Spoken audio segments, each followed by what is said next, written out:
Hey, podcast listeners. Welcome to today's episode about true energy work. Now, I don't know much about energy work in general. I've never paid much attention to it. So, what I'm going to be talking about today isn't maybe conventionally what we think of when we hear about energy work. It's a little different. So, let's hear. There's a lot to learn. So when we release emotions that are trapped inside our body, we are helping to move blocked energy that otherwise makes us sick. We do this by speaking the words our bodies need or needed to say to a person in fantasy, such as by saying, "You disgust me," or "We both know that's not true." It isn't just channeling feelings into words that releases our trapped energy. It's also speaking what is true. Our bodies know the truth, even if our brain does not. When we start to listen and heed what our body is conveying, speaking and living it out, we heal and become whole, achieving homeostasis in our body and mind. We also need to speak truth to our brain, which is always the last to know. This entails two things: dislodging shame that does not belong to us and forgiving ourselves. So I have spent ample time on this podcast helping my listeners to dislodge shame and done many exercises covering this. If you're new to this podcast, please go back to an episode that is titled "What Kills Empathy?" and please listen to that. The second half of that episode is actually me leading listeners in an exercise to dislodge shame, and it's very powerful. But today we're going to talk about the regret piece. Regret is anger at ourselves that needs to be released. All humans have regret, and it can make us physically tired. In fact, I have found that dissociated anger trapped in our body often creates fatigue. I see it in my line of work every single day with my clients. This is a sign that we don't want to think about the things we regret. We're dissociating from them. Yet in order to release that trapped energy, we have to move toward those feelings, not away. So we start, and I'm going to lead you in an exercise right now if you want to be able to do this. Hopefully you can close your eyes, because we start by closing our eyes and we say to our brain, I appreciate all your hard work, but I'm going to ask you to take a break, because right now I'm using you to dissociate away from my body, and I need to stay in my body. I need to drop down into it and feel whatever it feels. It's important for me to feel that regret in my body in order to release it. And I promise I will come back to you later, brain.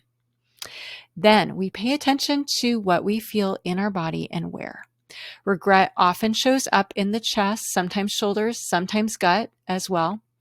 If you're feeling any sensations in your back, keep your eyes closed and say, "Body, thank you for feeling. Thank you for sharing those sensations with me.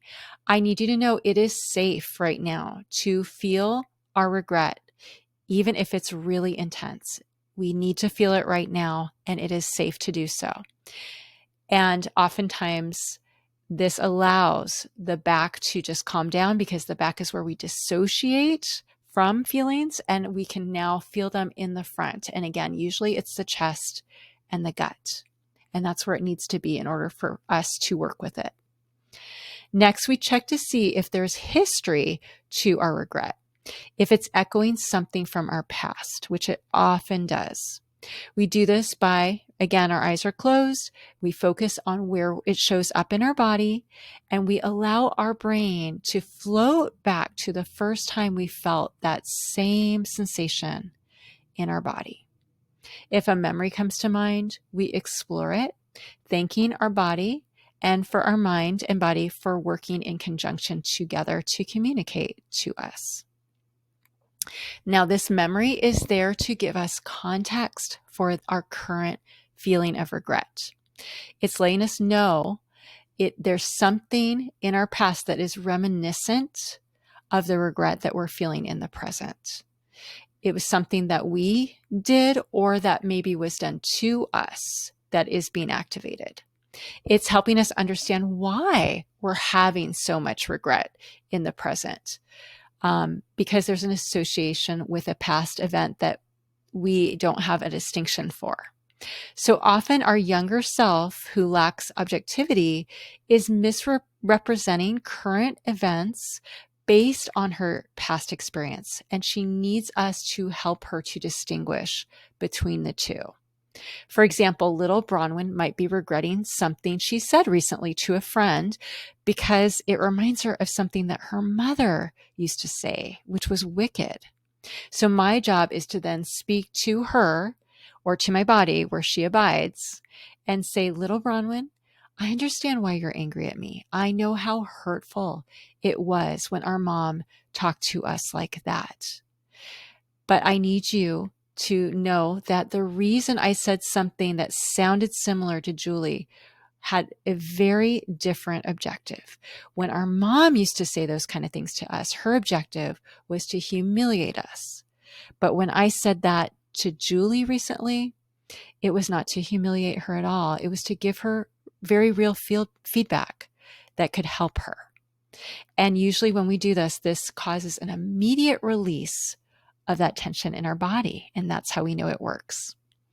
Sometimes the past event isn't that different from the present event, but the effect was because as a child, we were vulnerable and it wasn't safe.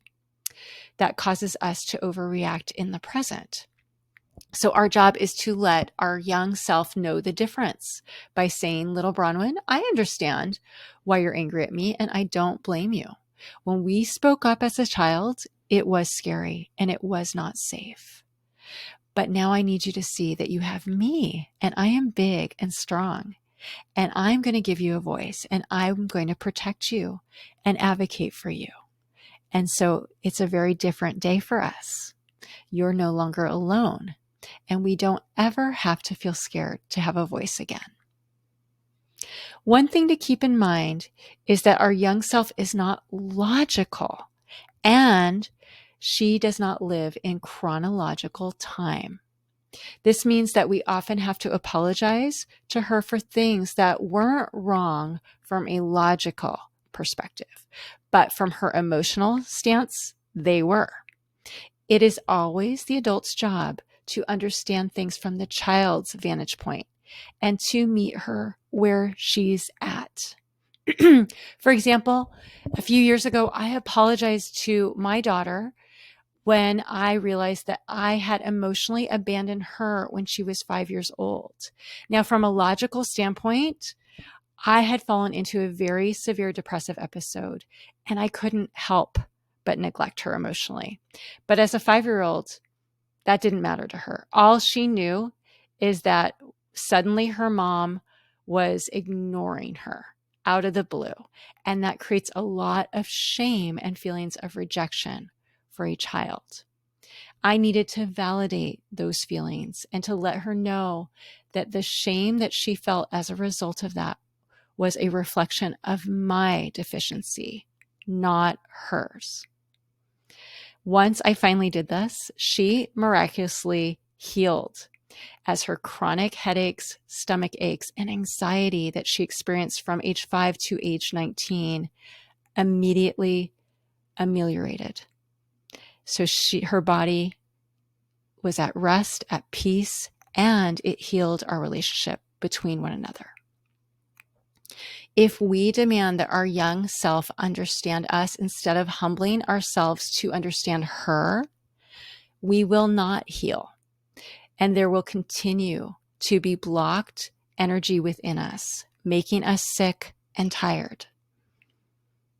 There are also times when our inner child is right to be angry at us because we are betraying her, especially when we see it from her perspective. For example, if I am giving my all at work, but neglecting to self-nurture my body or my home, you can bet that little Bronwyn's going to feel angry with me. Her anger is good because it is a wake up call for me to see my own hypocrisy and do right by her. How I am continuing to be or feel responsible for others and neglecting to be responsible for her. The headache that won't go away is my body's way of communicating exactly that.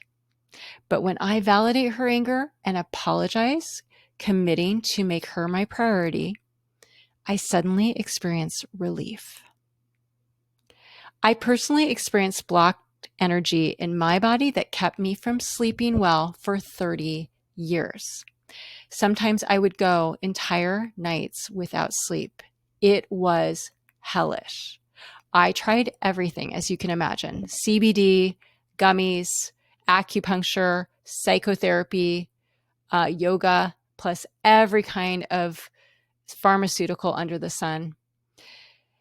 I even ate very healthfully during that time and exercised regularly because I used to be a nutritionist in my career, but nothing helped.